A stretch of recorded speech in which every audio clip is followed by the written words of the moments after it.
Listen! Big news dropping this week. I don't know if any of you guys have heard, but apparently there's some new Nintendo stuff happening in the media. I like that you didn't call it hardware. Yeah. What is it? It's don't know- borderline software. Closer to software. Softishware. It's soft hardware. Yeah. But yes, I'm sure many of you probably already know Nintendo has officially announced Nintendo Labo, and it is their answer to, I guess, edutainment, I guess is the word that people are using. Take that. Or Lego? Or Kiwi crates, like the Tinker crates, like the little projects. So it's like cardboard papercraft essentially. it's hardware. Switch. They're calling it. It looks like some real maker stuff. Yeah, it's called Nintendo Labo, but the actual kits themselves are Toy Cons, which is I love that name. I'm in love with it. I think it's a great name. Now, obviously, this isn't really aimed towards adults. Speak for yourself. Okay, yes. I know that there are many adults out there that are very interested in this. However, Nintendo has sort of said that this was aimed towards a younger audience, that adults could also play with it as well or play with their children with this product, but it is primarily, I guess, aimed towards a younger audience. However, a lot of us here think it looks quite fun. Yep. Their messaging initially was for the young and young at heart, right? Young and young at so heart. we were sort of anticipating that it would be some kind of peripheral. I don't think any of us had any idea that it would be this. It's definitely a peripheral. Couldn't have predicted. I thought that was really smart that they said that, because it lowered expectations from people saying, "Where's Metroid?" Right? Like, I mean, people were still saying that. But no, but people wanted. You instantly say, "Hey, it's not going to be this." Right. And then you show it, and it actually becomes a pleasant surprise, because it is so freaking creative and awesome, and like.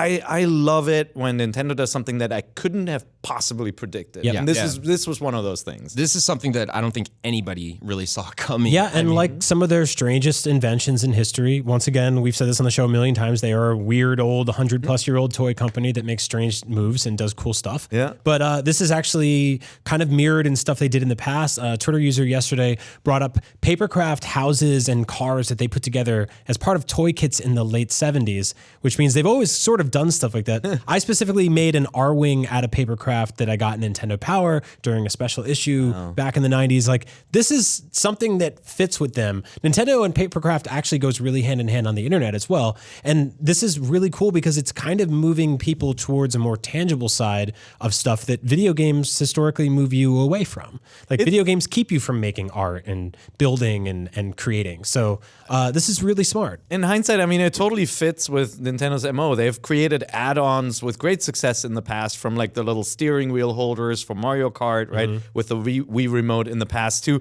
Like remember the love tester and the grabber hand, the extending grabber hand? That was a Nintendo invention. Yeah. I'd love to see them do this in cardboard and bring this stuff back. I just think it's so creative. I just wonder where it came from, whether they looked at the kind of like the Tinker Crate and loot box, not the in-game ones, the loot crate market, and said, hey, we need to have something like that, like a tangible product that can come out every couple of months, and like kids can build stuff, or I don't know where it came from. I kickstarted U-Gears. Have you ever heard U-Gears? No. It's a Russian, they're like kind of these wooden kind of press board constructions. Like, you push out the pieces and then without glue put together these really elaborate structures. And like they made like a little toy locomotive. They made a hurdy-gurdy. I have the hurdy-gurdy. Yeah, the instrument. Like, everybody loves hurdy-gurdies, right? Yeah.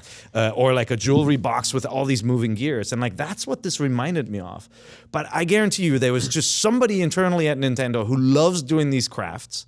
If you've ever been to a Japanese bookstore, they are like these little kits and things you can build. And he just, or she was super passionate for this and wanted to make this happen. And yeah, I think the fact that, and you hit it right there, like not having to use like glue or tape or anything like that, the fact that everything folds into each other is what makes this design so smart. Like in America, you might recognize stuff like this from Happy Meal boxes, which we had in like the 80s. McDonald's and Nintendo partnered last year on a set of Happy Meal toys and stuff like that.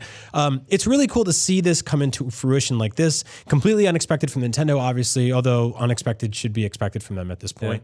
And watching the sort of responses were great because most people totally got it and they were really positive about it. And then there was this kind of like, I don't know if you guys remember like Cinnamon Toast Crunch commercials in the 90s.